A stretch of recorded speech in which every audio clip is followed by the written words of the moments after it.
ॾिसो हिन में हिकिड़ी वॾी ज़्यादती थी आहे ऐं मिलाइन करण जी कोशिशि कई वई आहे, सॼे जुडिशल सिस्टम खे कोलेप्स करण जी कोशिशि कई वई आहे। जुडिशरी खे ख़ुदि माना हिकिड़ो सम्झो त उनखे एॾो उनजी करेक्टर असासीनेशन जी कोशिशि कई वई आहे, छो जो साईं एक्स जुडिशल ऑफिसर रहियो आहे ऐं उन जे मथां तव्हां अहिड़े क़िस्म जी FIR कटियो, पान पराग जूं फलाणियूं हे हो लाइसन जी।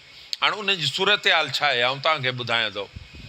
2 बजे खां वठी 6:30 बजे ताईं मुकमल मॉडर्न डिवाइसिस में एविडेंस एक्सेप्टेबल हूंदी आहे। हाणे छो जो उन में सुप्रीम कोर्ट जो केस आहे ऐं केस लॉ मौजूदु आहे।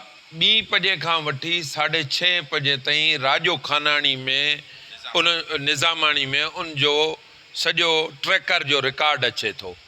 उहो माण्हू उते मौजूदु आहे, उहा गाॾी जंहिंमां ही रिकवरी ॼाणाइनि थी पुलिस, उहा गाॾी उते आहे, उहे सभु शयूं उते आहिनि, माण्हू उते आहिनि। त पोइ हीअ टंडे मोहम्मद ख़ान मां कंहिंखां रिकवरी पिया कनि? कहिड़ी गाॾी हुई? सेम गाॾी, सेम ॻाल्हियूं असां सम्झूं था त ऐं उहा तव्हां एविडेंस बि कलेक्ट न करियो, तव्हां माण्हुनि जे मथां बम किराईंदो, माण्हुनि खे मिलाइन कंदो, माण्हुनि खे ज़लील कंदो, जेको माण्हू आवाज़ु खणंदो, जेको सही आर्डर पास कंदो, जेको माण्हू बि हिते माना हिननि माण्हुनि खे चवंदो रूल ऑफ लॉ जे मुताबिक़ हलो, कानून जी हुकुमरानी हुजे, हक़ जी हुकुमरानी हुजे, उहो माण्हू हिननि खे क़ाबिल क़बूल न आहे कंहिं बि कार्नर ते। तंहिं करे हीअ सिर्फ़ु ज़ाहिद मुग़री साहिब जो केस न आहे।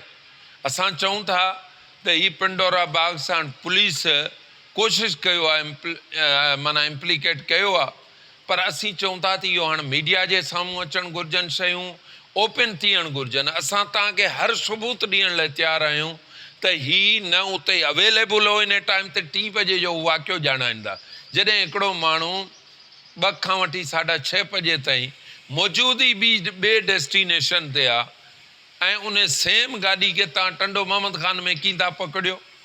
हीअ त ईअं थी वियो आउं हुजां टंडो लहर में ऐं मूंखे वरी पोइ गिरफ़्तारी मुंहिंजी छो करे हुजनि, जेको आहे सो हैदराबाद। त हीअ त ज़ुल्म आहे, ज़्यादती आहे, निसोरो।